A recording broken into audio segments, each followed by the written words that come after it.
Assalamu alaikum rahmatullahi wa barakatuhu. Walhamdulillah. So today we're going to kind of discuss differences and differing and pick up the madhabs to kind of bring an understanding of why we see so many different practices in Islam, and like with my last video, I just wanted to clarify some of the differences of what you see in hadiths and what you see in the madhabs.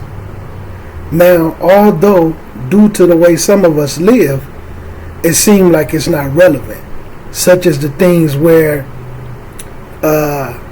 animals, like if it's a dog or if it's a pig, if it licks or sweats or urinate or defecate on something you use in your home, right? And if the color stains it, and if the smell of it still remains but the taste isn't there,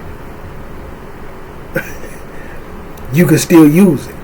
So in order for them having in the madhab, the taste is there, it's definitely referring to a bowl, a cup, a spoon, cooking utensil. But if you can taste the urine or the defecation, then you can't use it, or you have to keep cleaning it.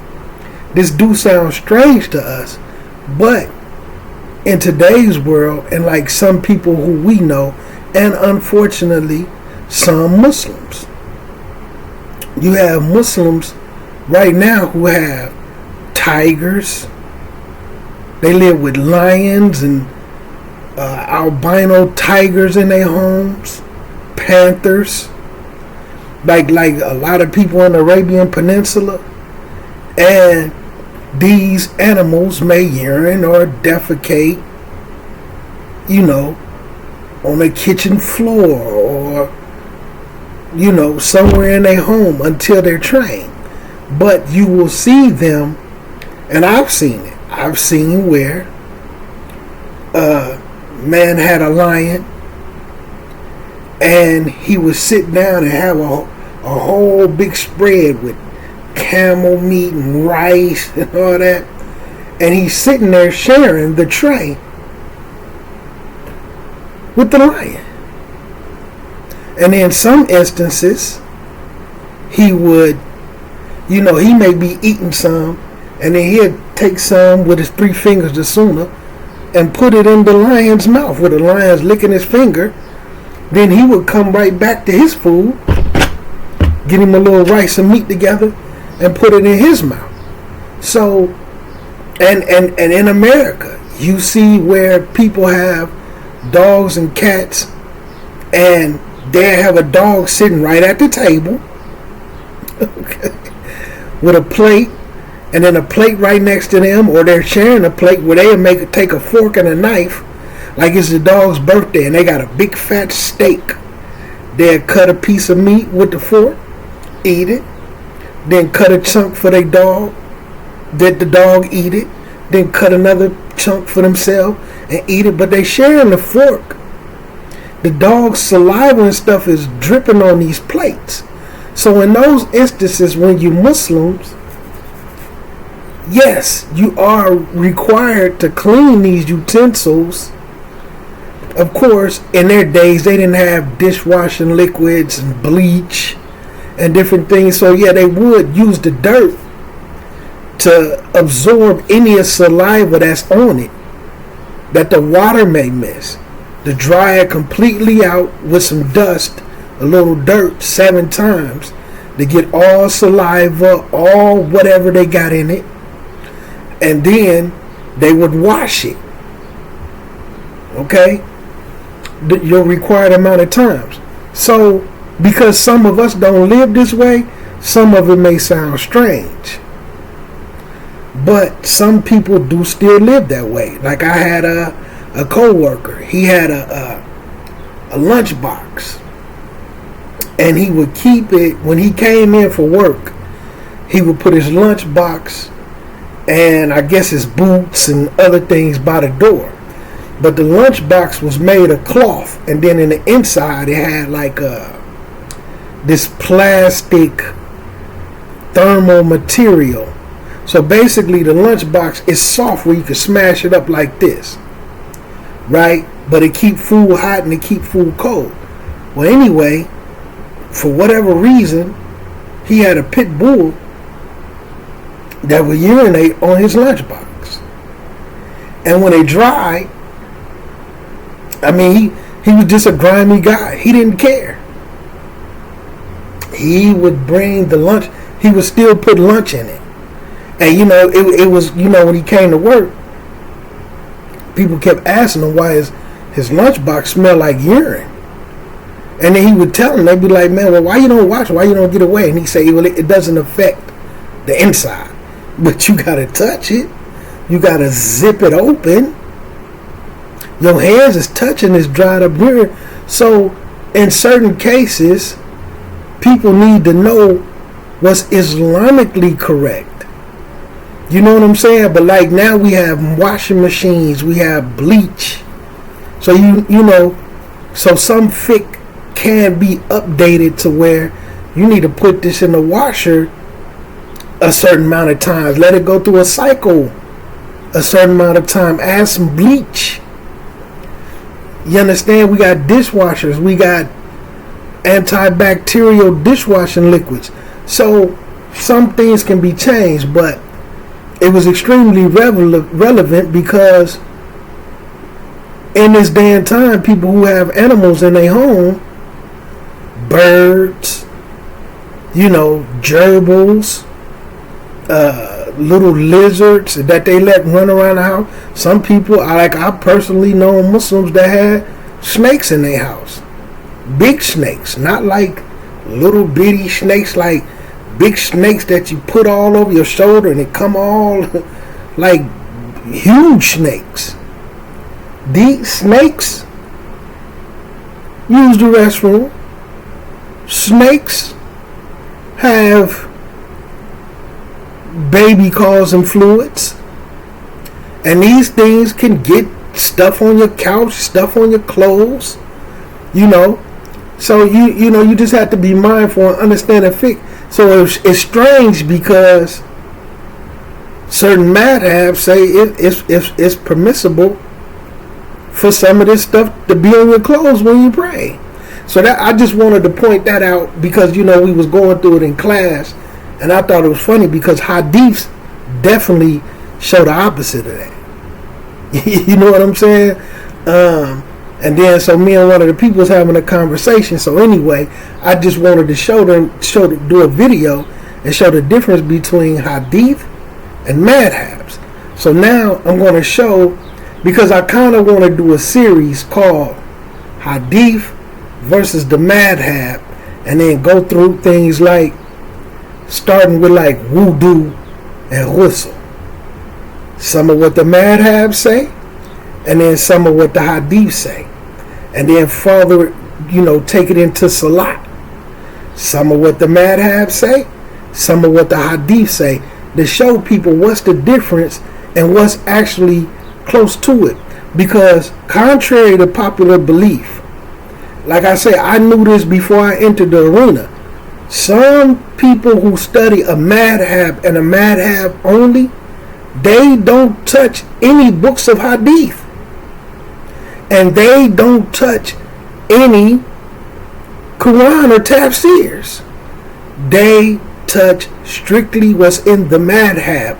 And everything that I'm looking for, everything that I'm going through the madhab, learning from beginning to end, what we doing one section we doing Aqidah, and then the other one we going through the fiqh. Everything we going through from the fiqh, there's been very little dalil for why that position is there. Like for instance, when they talk about cleaning the utensils, it may take a portion of the hadith, but not the whole hadith or where you can get it from. You know what I'm saying? Like put it in the dirt 7 times. I'll put it this way. Like I say, it don't show the whole hadith. It show a portion of it, but there's a lot of what you learn. At least what we going through, and like this is an official institute. This is real class. It ain't like somebody who said they studied and they teaching us. Like this real tests, exams, homework, class discussions where we debating our positions. It's all of that. So it's no real dalil. You know what I'm saying? So some people in madhabs don't have dalil for why they do what they doing. So like on the Aqidah aspect, they have some dalil, but the way we doing the Aqidah, they're going with a huge name from this madhab who was a great imam. I'm talking about, boy, was really like that. You know what I'm saying? He really was like that. So we going from the Aqidah of how he viewed it. And as we discuss this, I want to show how some of the things, why things change in the religion, and then I'm going to show their points of views so you could bring it into a perspective of why we have got the way we have gotten. Okay? So one of the first things I want to touch on is this.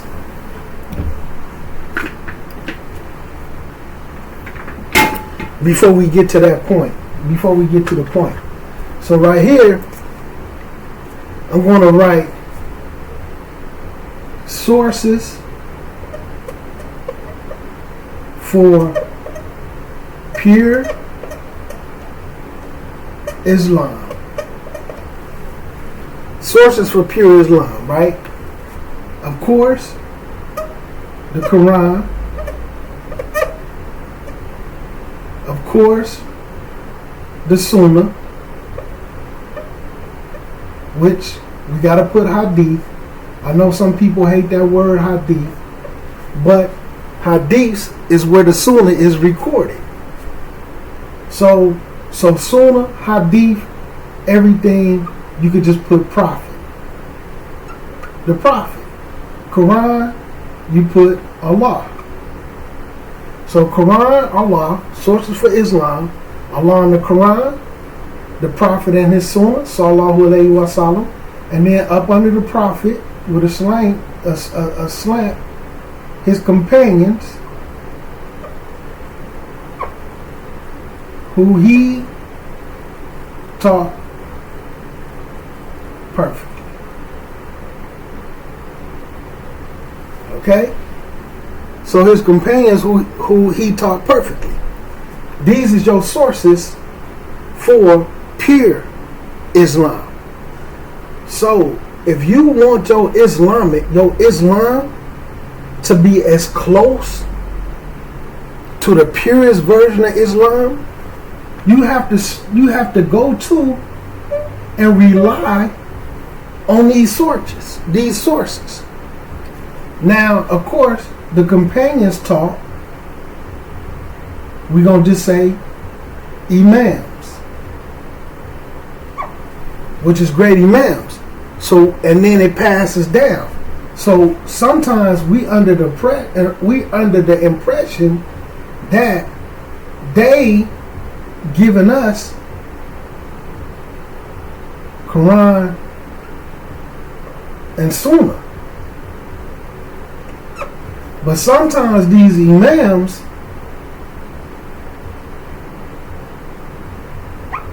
taught their thoughts and opinions.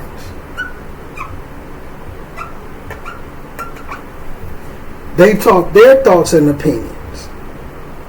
Okay? So right now we studying Aqidah from a great imam.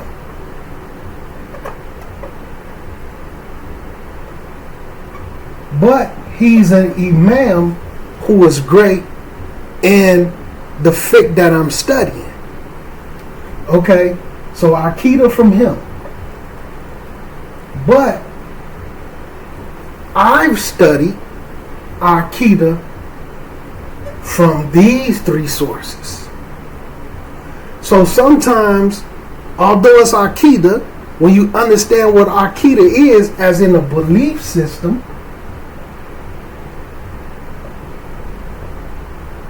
because some people, a selective group, got people thinking that Aqidah is just these 6 categories: belief in Allah, belief in the messenger, belief in the angels, belief in the books. It's not limited to that.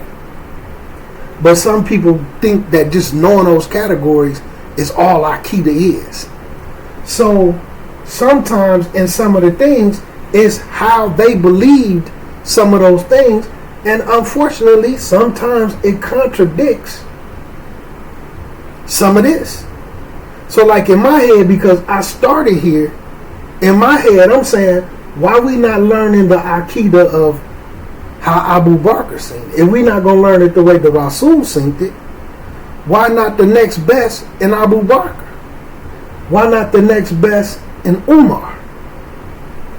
And see, one of the reasons is because this Imam is great, and he was great in a lot of sciences, and he's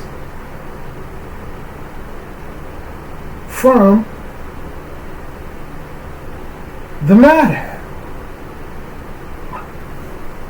So like what you'll start to see is, so the Hanafis, when they quote and speak on great Imams, they Hanafi.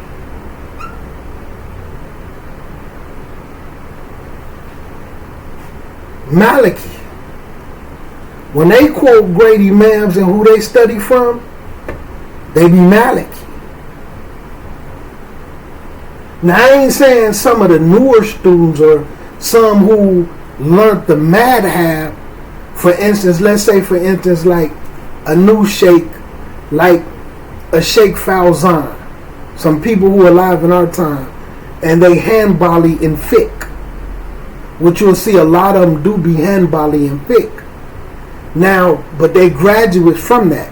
They may speak of other imams, but when they learn in Hanbali fiqh, they're learning from imams from Hanbali fiqh. But why not start from the Rasul? The Rasul taught Aqidah for the first 10 years only. He taught Aqidah the whole deen, but for the first 10 years, first 10, 11 years, almost 12 years, some would say 13. But Salat came in between that. So now there's some ibadah, some actual legislated worship, to where it's starting to transition into Tawheed. So we'll say between the first 10 to 13 years, so that nobody is left out with their opinion who haven't really went and looked for themselves. I know it's more than 10 years because I know when Salat came in. But popular opinions, 10 years, 13 years. But anyway, nothing but Aqidah was taught. Why are we not learning Aqidah from Rasulullah sallallahu alaihi wasallam? And I'm pointing where differences come in. Why are we not learning Aqidah from Abu Bakr? Why are we not learning Aqidah from Umar, Uthman, Ali? Right? And so on. May Allah be pleased with them all. Because sometimes when it's the Imam from their particular madhab who was great, these Aqidahs tend to lean you towards that madhab. Okay? And this where you start to have differences. But why not stick to the original source? In my opinion, I'm gonna give y'all the legislative reason, because Allah said in the Quran, not only did the people before the Rasul, they split their religion up into sects. Okay? Each being pleased with what they chose. So from that Quran ayat, the Rasul told us, we're going to split up into 73 different sects. There's no splitting up on the exact same belief. So it's something that has to happen. But you have to have the ability to navigate your way through to what's pure.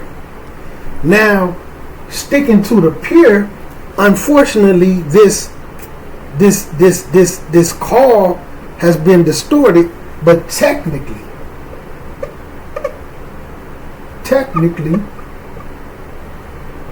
I know I spelled that wrong. Anyway, so technically,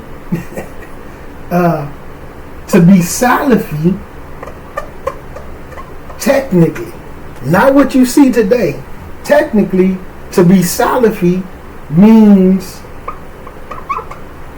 you pull Dalil from Quran, which is Allah,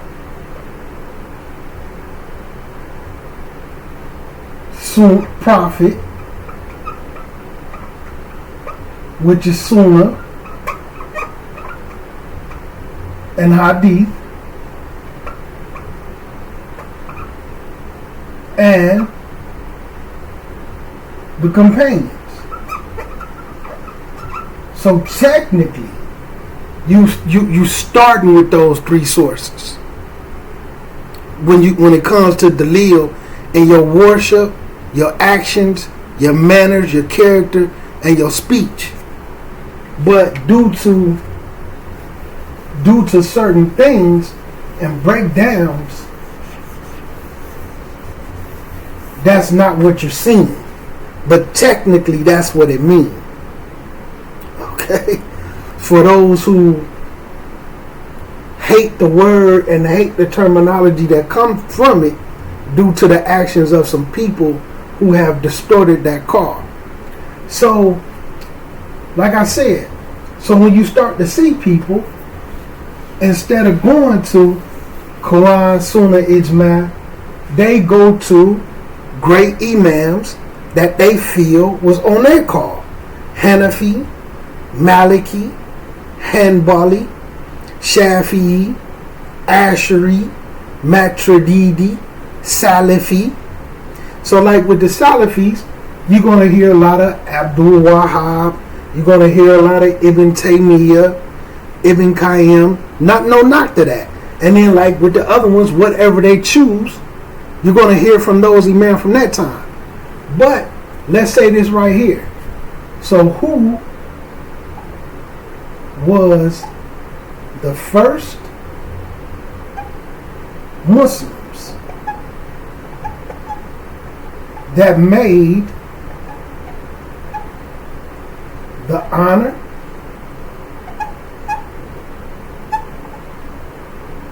and blood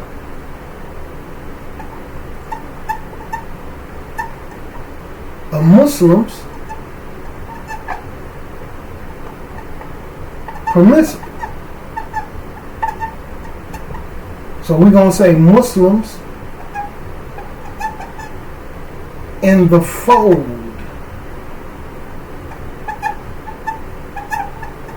of Islam.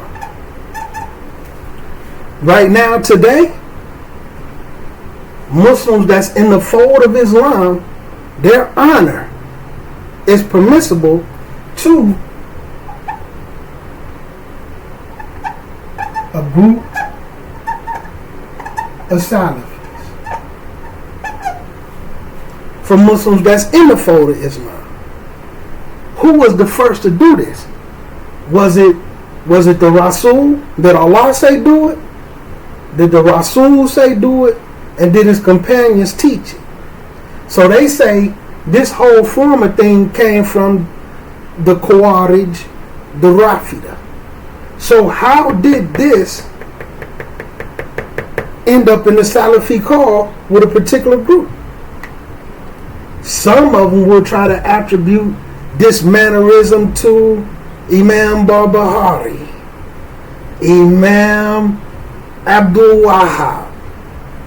But my point is, where did Muslims in the fold of Islam, where did they honor and blood become permissible? Because this actually goes against Quran, Sunnah, Ijma. So if you trace everything up to those first three sources, you won't have this. But if you start linking it to the understanding how certain people that they consider to be imams, not saying that they're not great, you may see some of this stuff in their opinions. Like I said, some of these aqidas and different things of particular imams, they also added their own thoughts and opinions. You understand? But when you go to those first three sources, where do you find this permissible? And then who are the first ones to do it? Because you will start to see a little bit of this starting to be in different particular groups. But where did it start? You see what I'm saying? So some people not going all the way to the first three, no matter what they call themselves. It may be in a madhab, and then it may be what some people call the madhab of the Salaf. And madhab basically, in general terms, just mean a school of thought, a way of viewing things, a way to see things, right? Which you could, I guess you could transform into a methodology. But there's definitely a difference between minhaj and madhab. But anyway, so understanding the difference in order to understand differing, you have to understand this. So when it comes to defining law, this is from the books of fiqh. Not just fiqh of madhabs, the science of fiqh. So you can understand how the madhabs, the school of thoughts when it comes to fiqh, how they came up with what they came up with. So you got to first understand what's the law, what's Sharia. So in the Sharia law, you got your categories, fard and wajib. This is anything that's obligatory you have to do, whether it's in the Quran or whether it's in authentic hadith. Okay? And then again, there's a reward if you do it and a punishment if you don't do it. So then there's what's mustahab, what's recommended. Some people feel like anything that's mustahab you don't find in the Quran, it only comes from hadith. Now that's going to make more sense as we go on. That's the opinion of some people. So with what's mustahab, there's a reward if you do it, but you're not punished if you leave it off. Then of course haram, which is a reward for not doing it and a punishment for doing it. Then makruh is dislike, is horrible, is close to or can lead to haram. Right? Borderline. Then you have mubah. It's neutral. There's no reward, there's no punishment, but it does look good. For instance, wearing a kefi or wearing your shamag, right? The little scarves. There's no reward for doing it. There's no punishment for not doing it, but it do look good for Islam. Just to give a prime example, okay? So then when it comes to Hanafi fiqh though, see the Hanafis have their own categories. So now you can see them coming up with their own category. What that means.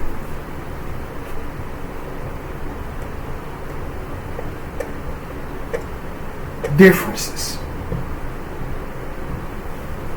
Off top, it's differences because they made their own category. Salaf for Salih, Sharia law, 5. Hanafis, 7. Now, the Maliki school,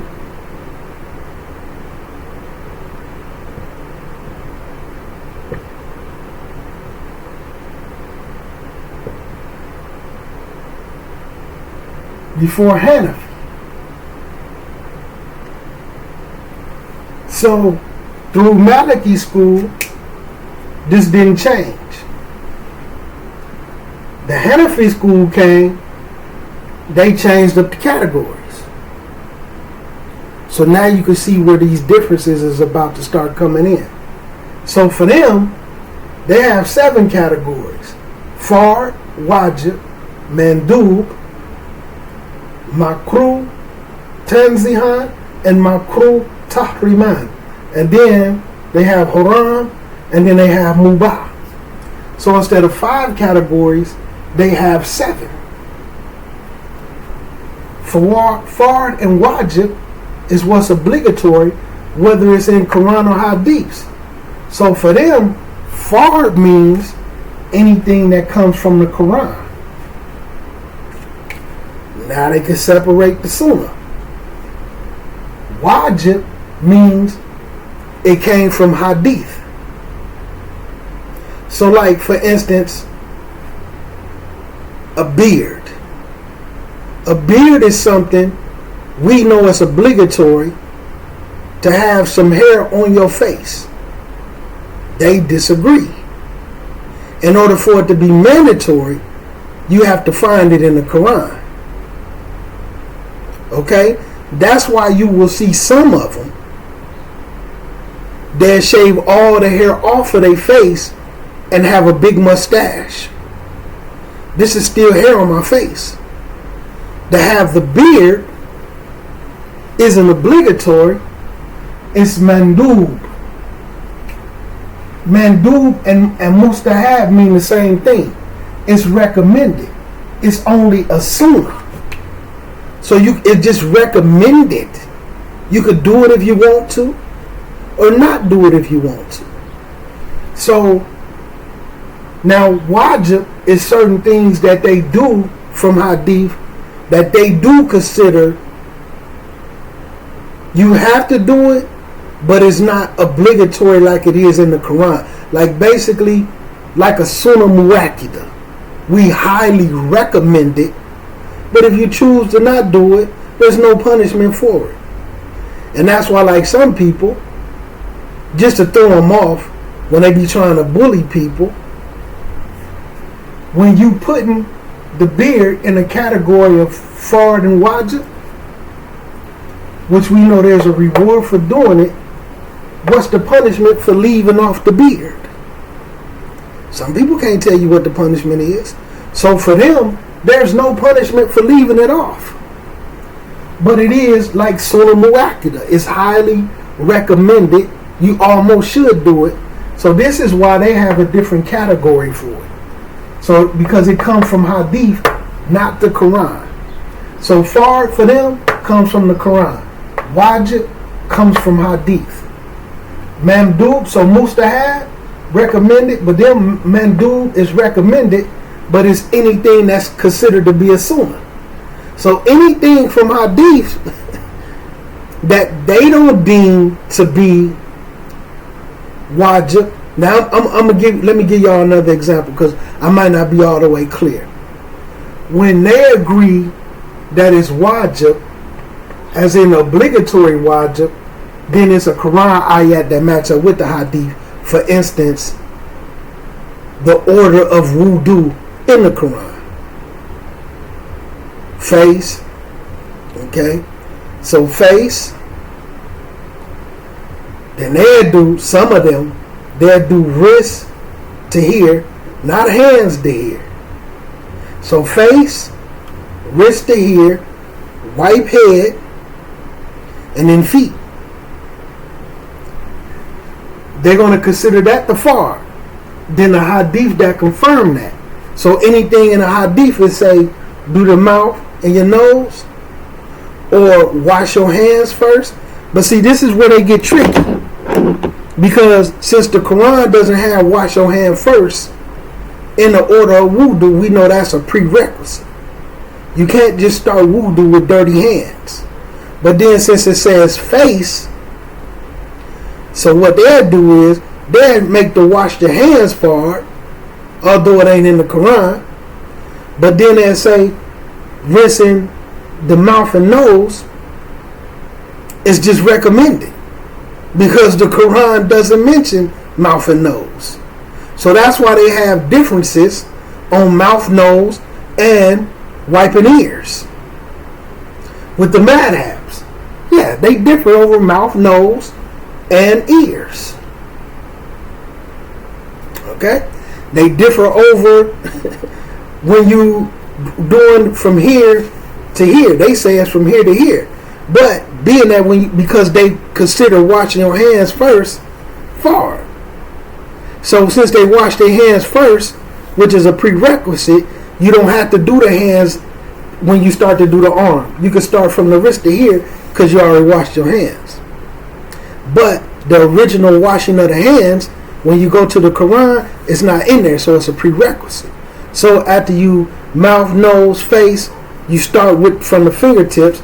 And for when you understand the clear Arabic and more hadiths, then you know you start from the fingertips, even where it recommends like kind of cracking your fingers so that you can get in between the little cracks of your knuckles. And then you come all the way up. But they're madhab. Now we're talking about the older version. Some of the students disagree. So some Hanafis going to have a different view because some of the students changed it. Just like some of the fiqh that I'm learning, you will see some of this stuff ain't from Imam Ahmed ibn Hanbal. Some of this stuff ain't from Imam Shafi'i. Some of this stuff ain't from Imam Malik. Some of this stuff ain't from Abu Hanifa. It's from scholars a few generations down who never met them, but was great at Hanbali madhab, Hanbali fiqh, Shafi'i fiqh, Maliki fiqh, and Hanafi fiqh. So you will start to see some of this stuff came from them if you study from beginning to end. So you may see some who differ, but it's because the way they change far, wajib, and recommended. And the same thing is going to standing like this in Salat and standing like this and different things, because to them the standing is far. Where you place your hand is only a sunnah. A sunnah is what? Anything that you don't have to do. Okay? So this is why you have some of these differences. So then the next category is makruh tazihan, which is just slightly disliked. Alright? Then makruh tahriman basically is disliked so much that you should treat it like it's haram. If we see you doing it, we're going to treat you like you did something that's haram. We may not know the punishment from Allah, but we may punish you by like some of the things that you will see. I've seen the Hanafis in my area emphasize this more than any. If you don't come to their masjid for 3 Jum'ahs, they won't salam you. We can't salam you, you missed 3 Jum'ahs. But all they know is, we haven't seen you. We don't know if you went to another masjid. We don't know if you was traveling. We don't know if you was sick in the hospital. We ain't seen you for 3 Jum'ahs, so we're going to stop salaming you until you come to Jum'ah enough to where we could say, okay, we salaming you again. And some of this stuff got passed on throughout the African Americans, which was, here. Like when you go to Jum'ah, they may see you might see them and the foreigners around who, because they basically finna treat you like you did something wrong, a small boycott, they won't salam you while you at the masjid while they around. But then they might call you after Jum'ah and ask you, can you help them pay their electric bill? You understand? So this is their categories. And then of course haram and then mubah, what's neutral. So with them having different categories, when it comes to things like wudu, when it comes to things like salah, when it comes to things like fasting, when to start fasting, when to break your fast, they're going to have their own opinion. Because, okay, yeah, the Quran does says this. Yeah, the hadith does say that. But we consider that hadith to be mandub. It's just a recommendation. We consider the beard to be a recommendation. It's not in the Quran. The Quran says standing, bowing, kneeling, and sitting. It doesn't say anything about hand here, hand here, hand here, hand here. So all of that is just recommended. But somehow, some way, they come up with this as far, because this is standing. But like anybody, not to be a smart aleck, but not to be, because it can come off smart alecky with me having conversations with them there, because this is technically standing. So when you say to them, how much difference is between this and this? Is this still not standing? Is this still not standing upright? How is this far, but this isn't? What's the difference? You're still standing. Okay? So, some of the categories that they have, keep in mind, Hanafi fiqh has their own rulings when it comes to defining law. So off top, the simple fact that they have 7 means what? And they don't agree that fard and wajib, whether it's mandatory from the fard and wajib, it's obligatory whether it's in the Quran or the hadith. To them, there's a difference. It's only fard if it's in the Quran, not if it's in hadith. So right off top, you have a difference. Okay?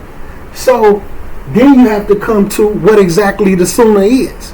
So when it comes to defining the sunnah, the scholars of hadith, they say the sunnah is any sayings, any actions, any approvals from the Rasul. Like if somebody says something and he approved of it and allowed them to do it in Islam, it's a sunnah. It's a go. If he didn't disapprove of it, it's a go. Any descriptions in terms of characteristics, in terms of mannerism, whether you get and whether you get them from hadith or from the seerah, and whether it's before or after he became a prophet. So all of that is a sunnah. But the sunnah is to be broken down into 5 terms. Is this sunnah fard? Is this sunnah mustahab? Fard and wajib, the same thing in their law. Is this a recommended sunnah? And then your recommended is broken down into sunnah muakkida. But we don't want this to get too long. So is this sunnah? Is it fard wajib? Is it mustahab? Right? Is it makruh? Is it mubah? For instance, speaking in the restroom, where some people be like, oh, you can't salam, you can't say that in the restroom. When you look at the hadith, when the Rasul explained to the guy why he didn't speak to him, he clearly said, I dislike speaking in the restroom. But not just speaking in the restroom, speaking while I'm actually using the restroom. Not while I'm in it. But you have some people who make it 100% haram. I can't talk on the phone, I'm this and that. But when you look at the hadith, from what I seen, the Rasul said, I dislike to do it. There's other things that's out there where the Rasul clearly says, I dislike doing this. So you'll see those things fall up under makruh. If you do it, there's no punishment for it, but it could lead to some haram. Alright? So you have to put these actions, you have to throw these actions up against this.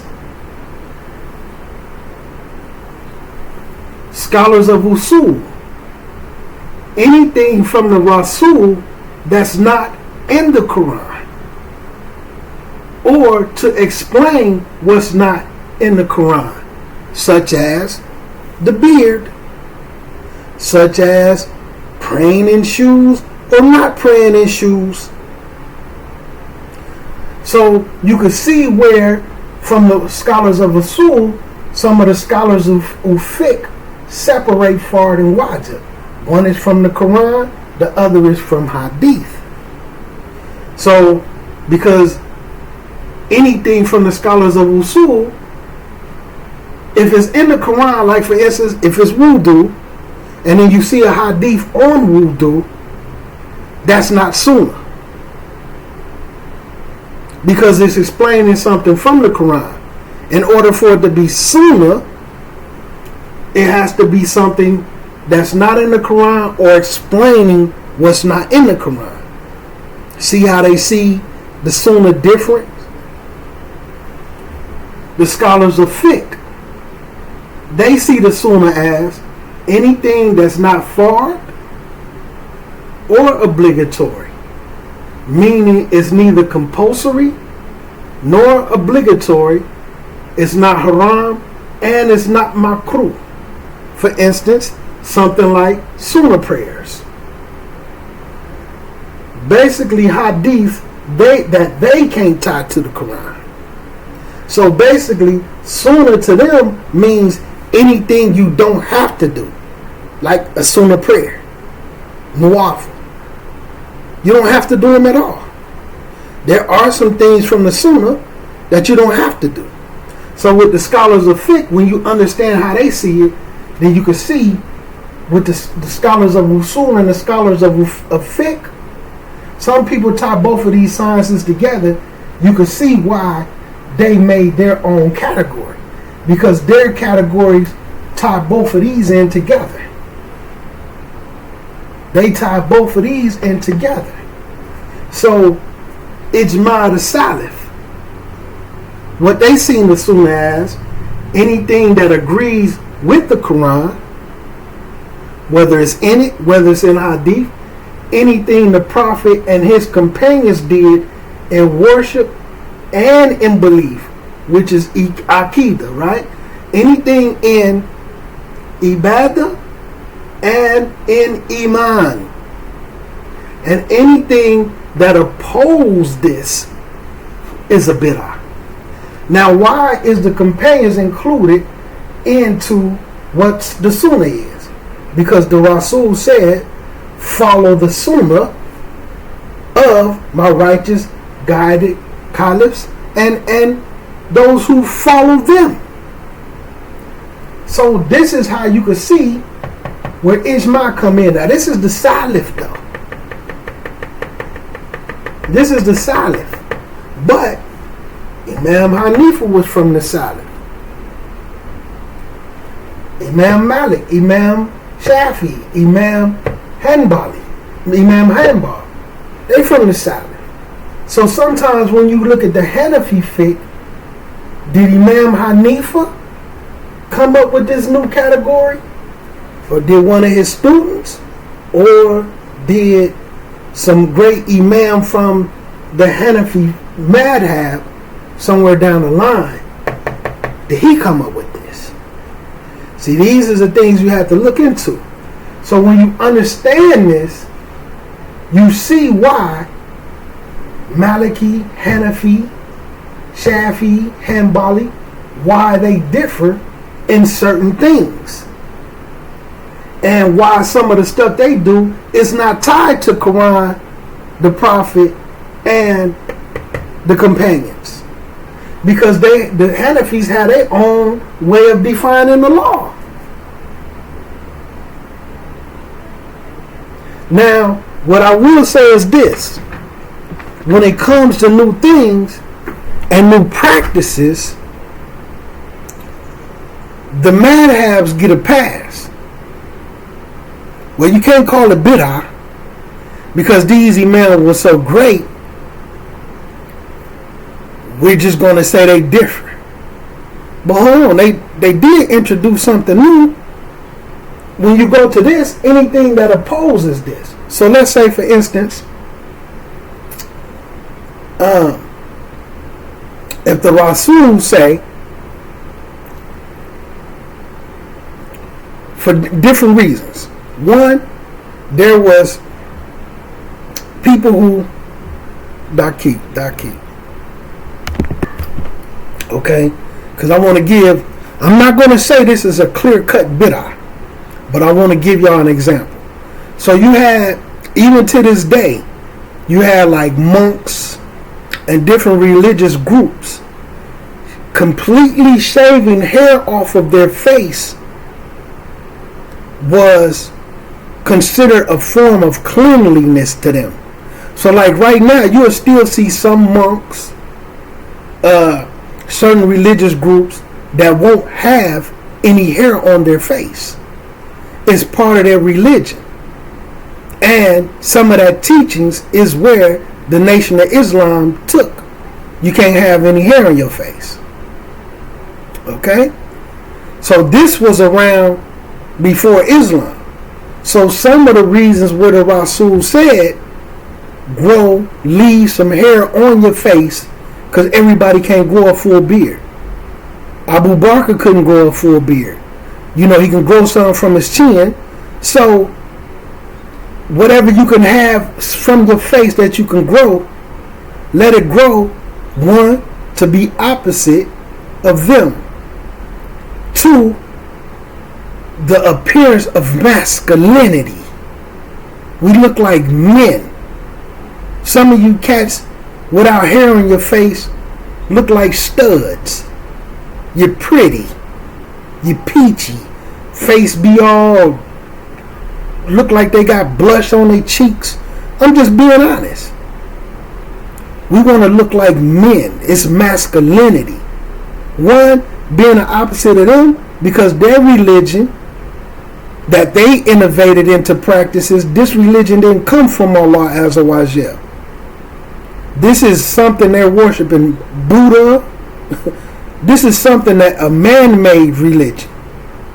They may add it in some practices from things, just like the Nation of Islam, man-made, but they added in some principles of Islam.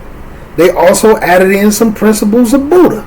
They've also added in some principles of Christianity.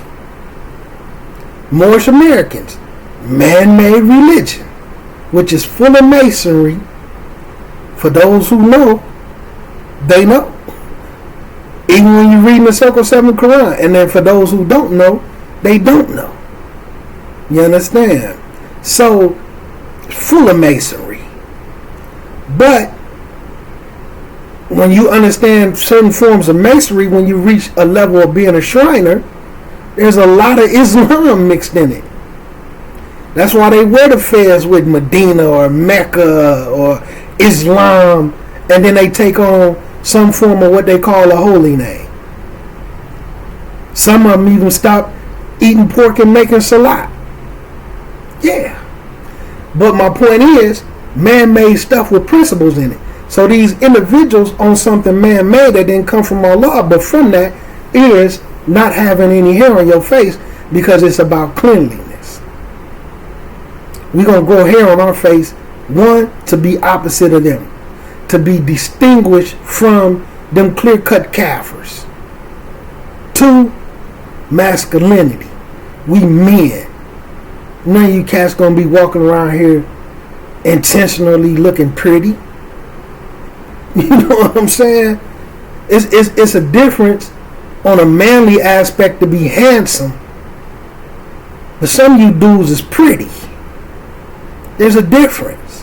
Handsome has masculinity involved. We're not finna be running around here pretty. We men. So he say, let whatever can grow from it. How long it could grow, Not saying that you can't shape it up, because you will see from many numerous members from the Salaf, they would, if it got past a fistful, they would trim it, but that ain't all of them. Not trimming it as it, they would, they would make it look neat. They ain't just got some big, dumb, nasty looking beard. Because at the same time, you don't want to be looking like some Bedouin, like somebody who's unkept. Just like with the guy who was real unneat, hair all over the place, and the Rasul said to him, do you not make use of the comb? Not only do this include the hair on top of your head, it includes your beard. It don't mean you got to have some old big nasty beard. And then he says, but trim the mustache, especially the hair when it starts to hang over your lip. So you're going to have difference of opinion. This means you either got to shave this down to where the hair is so thin, but it shouldn't be to where it's skin. It should be a little bit of hair where you can see the skin, or your mustache can still be thick, but trim what hangs over the lip. That's going into the madhabs. They have a difference on it. But when you look at the Salaf, when you say shave this off and get a fat mustache, you're opposing the Sunnah. So they would consider that a bid'ah. But in today's time, we can't necessarily consider it a bid'ah. Why? Because it comes from the opinion of some imam that's tied to some madhab that we consider great. And they done got away from some of what the Salaf believed. But the Salaf, and you opposing the direct command of the Rasul. No, it wasn't a command. That's only a sunnah. It's not in the Quran. So you can't force it on nobody. So it's only recommended. See how that works? That's not fard. The beard is not fard. We don't care if it means to be opposite of the disbelievers. We don't care if it's that it's stopping us from being pretty as opposed to handsome. It don't mean that we when our hair grow, we look 75 but we 30 because we got so much gray, so we could just shave all that off and look 25 to get young girls. Just shave everything off so we can still appear. They can't tell how old we are or how old we looking. We don't care about none of those recommendations. It's not in the Quran, so you can't force it on us. Due to this new category. Due to this new category. So, in today's time, you're going to have some who say, man, that's bid'ah. Then they're going to say, but we're not introducing anything new into the religion. Okay? You see what I'm saying? So you have to be careful. So then when it comes to what is bid'ah? What is bid'ah? Because there's the linguistic term and then there's the Sharia based term. Just like I explained it before. Let's say I'm off in a distant land somewhere and I'm hot. I do this to bring some cool air on my face. Okay? Then somebody took this idea and then put some type of stick on it or close it, and then it spread out like a peacock tail. Because before I'm just grabbing a notebook. So now it's an actual apparatus. Now it's an apparatus that I can spread out. That's a bid'ah. Because it went from this to something that made it easier and better. Then it went from that to somebody actually, electricity come around. Now somebody makes an actual electric fan. That's a bid'ah. So then it made it easier and better. Then the fan turned into an air conditioner that you can put in your window. Then the air conditioner turned into something that you could put in the back of your house, and then it blow cool air through all your same vents that supplies heat. In the States, we call it central air. So the air conditioner, which is in the window of a particular room, went to central air, which cools the whole house at the same time. That's all a bid'ah. It's an innovation of something that made it better and easier for the people. So a prayer rug is a bid'ah because they was using date palm leaves, they was using different type of little cushions, but the prayer rug, and then now you have orthopedic prayer rugs for people with bad knees and ankles. That's a bid'ah. Carpet in the masjid, orthopedic carpet in the masjid. These is bid'ahs, something that's used to make worshiping Allah easier and is better for the people. Now, if you go and start doing 3 rakats for Fajr and then teach that has to be done, or you feel like you have to do it because you came up with your own reasons, now you've on a legislated bid'ah, because now you're introducing something into the religion as far as ibadah and as far as belief. Because you changing the belief system. You change because this is one of the acts of Tawheed. Tawheed is far more than just believing in the oneness of Allah. Tawheed is worshiping Allah upon that oneness. You changing Fajr to 3 rakats, you done changed that. Those is the type of bid'ahs that takes one out of the, could you have bid'ah that take people out of the fold? Then you have bid'ah that don't necessarily take you out of the fold of Islam, but it don't lead to Jannah. It don't count for anything, but you're going to get punished by Allah for it. So when they say us having this big, what does this have to do with worshiping Allah or believing in Allah? So how can you call it a bid'ah? So and this is what I'm saying, all of these things came about by changing the categories of how to define law. And then you got these schools of thoughts. So you have to be mindful of your own religion and learn how to look for things for these 3 sources. It's just like one of my people. I refer to him as one of my people. When I first met him, they told me that they was Hanafi in Fiqh, and that they pretty much learned their religion from a Hanafi standpoint.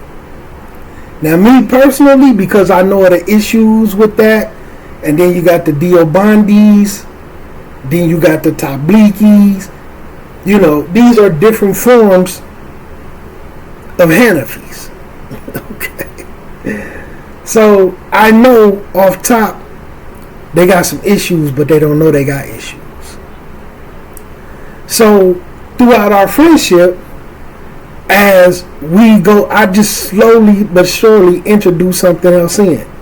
You Hanafi, the Hanafi madhab say you do this, you do this, you do that. No, that ain't what I do. Then they may go look into one of their Hanafi books and be like, oh, well, the Hanafi madhab do say this is what we supposed to do. But I was taught by this person. And then by the way they was taught and what they say, I'm able to say, it sounds like somewhere down the line you bumped into a War of Deen Hanafi, where a lot of the War of Deen members, because Imam War of Deen, he learned a lot of his teachings from the Hanafi madhab. That's why a lot of them pray with their hands below their navel, and they don't do the 3 takbirs. They do the first one. They pray just like the Hanafis. Some of the newer ones is changing, but or they'll raise their hands above their navel. So I'm like, it sounds like you done bumped into a Wharf Dean member who adjusted the Hanafi madhab so that it's black and not Arab. I ain't told him that part yet, because some of the adjustments that they made in the Hanafi madhab from the ones that I taught, because keep in mind, for years, I'm knee deep in a Hanafi Tabliki Jamaat Masjid that they started taking over, that was beginning as a Wharf Dean Masjid. So I'm seeing the compromise between these two parties. But by me being an African American, and they want me to lean towards their way of doing things, okay, that's Arab crap. But alhamdulillah, at this particular time, I'm like 8 books in to Sahih Bukhari. So both of y'all look strange to me. You see what I'm saying? Hadiths actually save me. So I'm listening to their point of view, and then by us being so close to where Wharf Dean lived, right, where he grew up, and his fathers, and some of their original teachings, we have some of the closest, purest forms of Wharf Dean teaching, as opposed to some other areas. You understand? Just like the same with the Nation of Islam and with the Moors. Some of their original, oldest, purest teachings, the closest to them is here in Illinois. So I got to see them go hand in hand with a couple of Arabs who bucking both, because they may be Shafi'i, they may be Hanbali, but they just compromising. So you got to compromise between the African Americans, Wharf Dean, the Hanafi Tablikis with a few Deobandis, and then the Arabs, who a little bit of Shafi'i, a little bit of Hanbali, just depending on where they came from. And then some of them was Tabliki. It was just strange. So I got to see these differences hand on, and then their point of view. Like I said, from the African Americans who Wharf Dean, you know, they point of view of some of the changes they made, because they took it, the Hanafi, from being Arab to black. This is no longer Hanafi madhab, this is Wharf Dean madhab. And that's what they would say. You can't tell us we wrong for having our own madhab. That's basically what they did. They followed the teachings of one of their great imams, which is true. So we're following the teachings of our great imam. Their teachings came from some of the Sunnah, mixed in with their own thoughts and opinions. Our teachings come from some of the Quran and Sunnah, mixed in with our own thoughts and teaching, which make it black. Yeah. So through the door, I've been watching this through the door, and I ain't paid attention to none of them. Why? Because I'm looking at the original source, Quran and Sunnah. At this time, I didn't know to look to the companions, because to be honest, sometimes you don't always have to go to the companions, because Quran and Sunnah be clear. But then later on, certain issues do need to be looked at, because you might get tricked into one of these things. So then the ijma started to become important the more I grew. So look at this. So we're going to look at bid'ah according to the madhabs. And then we're going to see, and alhamdulillah, man, like I'm really trying to do some islah, because we all Muslims, you know. Me and my good guy, man, we had a talk, man, and he said the same thing. Like, some of the stuff, you know, that some of the bid'ah that you see certain people do, I recognize where it come from. And that's the same thing I be saying. You can see where they got it from. You know what I'm saying? Like he said, I can see, okay, this was a hadith on this, but they taking a hadith and twisting it and doing this and that. And I'm saying because they had their own category. And if it isn't directly from the Quran, you could take it and do as you please, because it technically falls under mubah to them. There's no reward, there's no nothing. You know what I'm saying? And as long as it's not makruh or haram, however we want to do it is how we can do it. That's from their madhab. So look when it comes to bid'ah, right? So in Islamic jurisprudence, the concept of bid'ah is generally understood as introducing something new into the religion that has no basis in the Quran or Sunnah. This generally means actions or belief, generally, on a basic concept.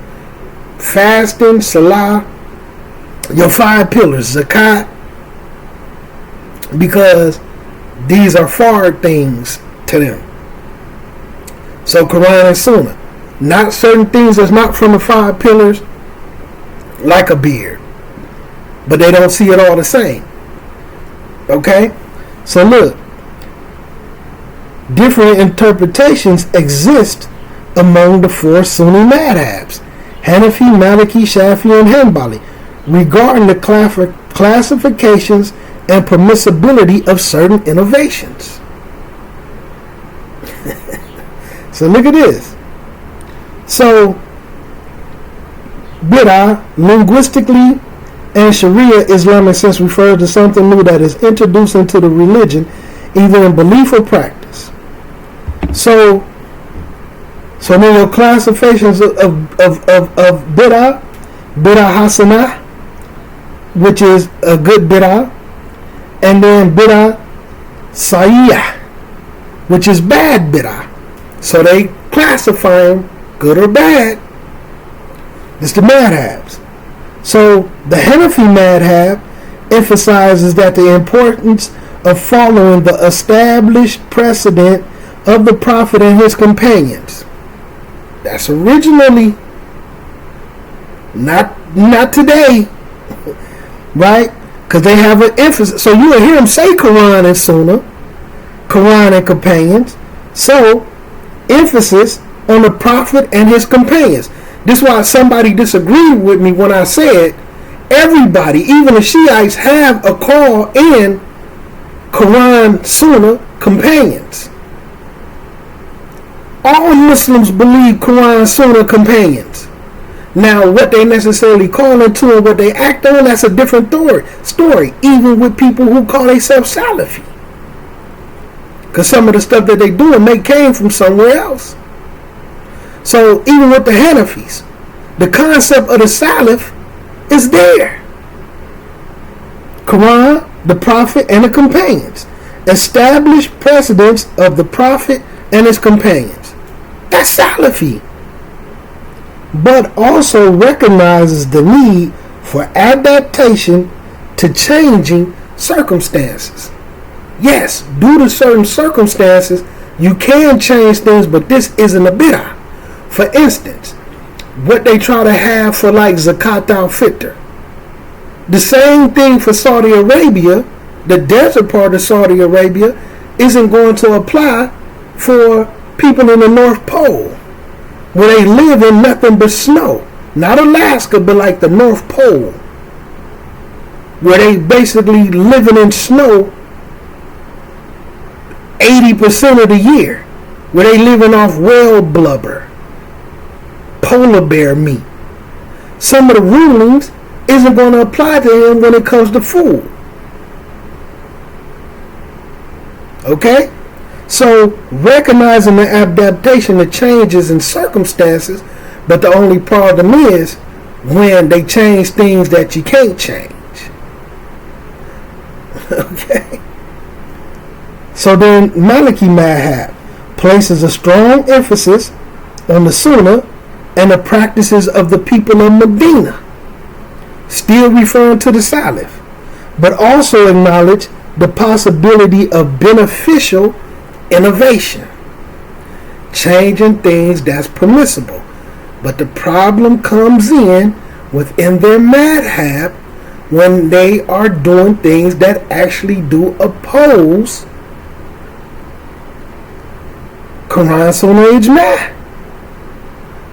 Based off an independent statement. But this is all of them. This is Hanafi, this is Maliki. So they may not call what they doing bid'ah, especially when they change the categories. Okay? Shafi'i adopts a balanced approach, differentiating between good innovations and bad, between good bid'ah and bad bid'ah, and emphasizing the importance of deriving rulings from Quran and Sunnah and how they should be understood. All of them had the concept of Quran, Sunnah companions. So like when I said that, everybody has the concept. Everybody understands that the deen is about Quran, Sunnah companions.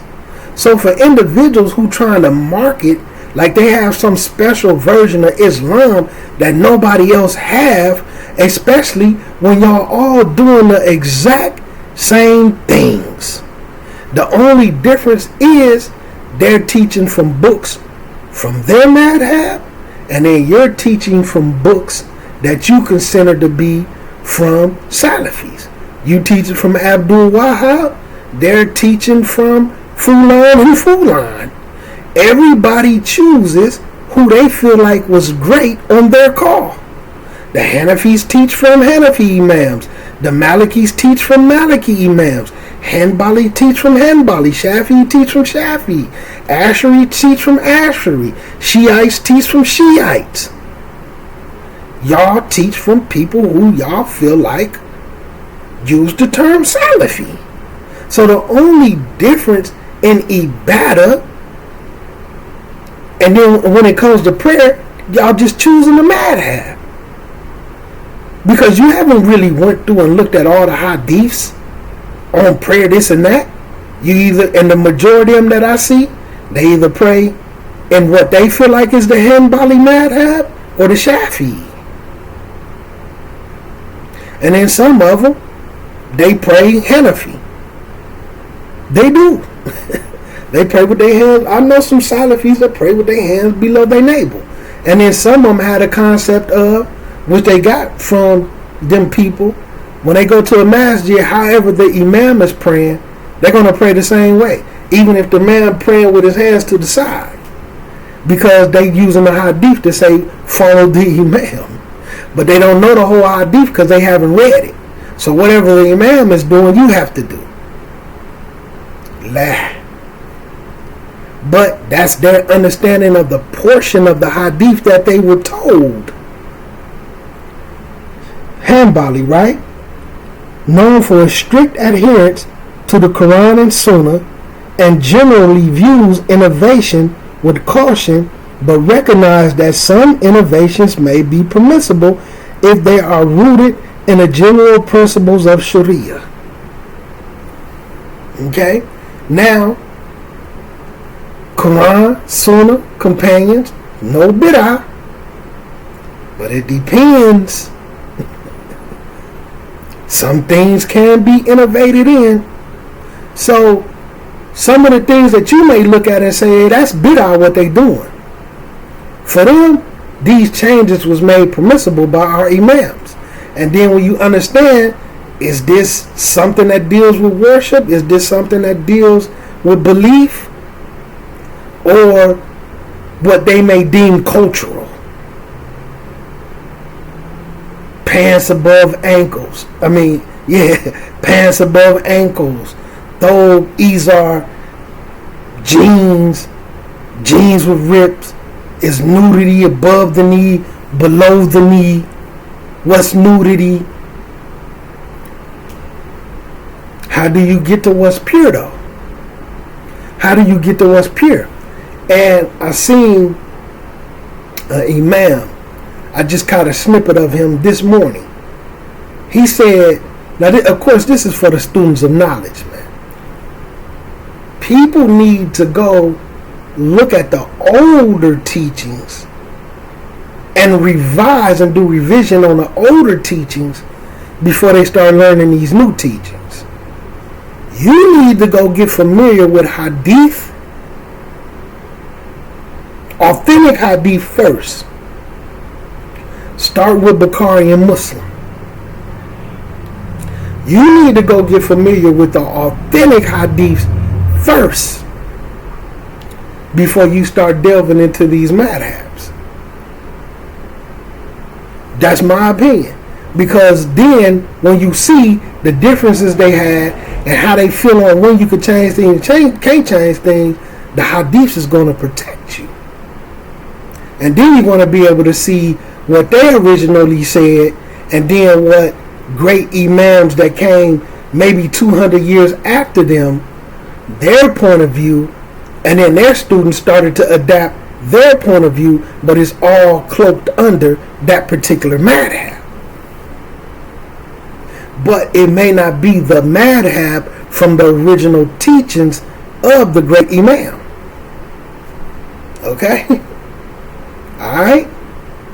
So this is just a long conversation to get people to understand, man. According to how they see, and then of course in this day and time, a lot of people getting deficient teachings and whatever they call themselves. If you're not sitting with a scholar, one-on-one being tested and learn that route, or in a real institute and you learning from beginning to end, anybody could tell you anything. My grandfather was Hanafi. I grew up Hanafi. I'm from India. Everybody Hanafi, but they never said an official class. But this is just how we do it in my country, and they teaching you that. You don't know if it's right. You don't know if the imam of their country added something in, and they don't know either. They don't know either because they don't trace it all the way up to the beginning stages of how it was taught. They don't know if Imam Hanifa said this or if some of his students said it. All they know is it's a school of thought. This is Hanafi madhab, so it's all good. But then it just might not be, because you may have some things that you have to do, but because y'all have a category, oh, that's just a hadith, you could choose to do it if you want. It's only recommended. But even in saying this, if the Prophet Muhammad sallallahu alaihi wasallam recommended it, why not do it? Why follow the recommendation of somebody else? That's still opposing the sunnah of Rasulullah sallallahu alaihi wasallam, because if he recommended it, even if you want to bust it down to a recommendation, and we know anything he said, anything he did, anything he approved of, if he recommended, he approved of it, should be the law of the land. So you still opposing the sunnah by following another recommendation. Especially when it comes to ibadah like the salah, like the wudu. Because now they've made it so slippery, but there is two types of bid'ah. That's why bid'ah that opposes is distinct, opposing the Quran and the Sunnah and the understanding that the companions had. Prayer rugs isn't a bid'ah because it doesn't go against what they was doing. It made things easier. Carpet in a masjid doesn't oppose it. Okay? Some of these things don't oppose Quran and Sunnah. Like some people, they think just by saying, oh, well, the Prophet never did that. Who did these practices? The Prophet never prayed in the masjid with carpet either. Do that mean we can't do it? But see, that's because some people not as educated as they come off. They don't understand like they think they do. And it's happening from all groups. So you just have a cluster of people that's just learning from whatever they claim from somebody that read a book. But instead of going to that original source. And like I said, some people with madhabs, like I said, and now that I'm officially learning it from a person with a master's in this here, right? And going for their PhD, right? Qualified, tested, whole institute. I'm learning it systematically instead of what this person said, what this one, we Shafi'i, we Hanbali, we Maliki, and all of this. Or me picking up a book. No, I'm learning it systematically, and it's boiling down to what I always said. Where's the dalil? But then as I look at it, and I say, hold on. This right here, this isn't Imam Ahmed. This is a scholar who came a couple of 100 years after him. This is his book. This is his view on Aqidah.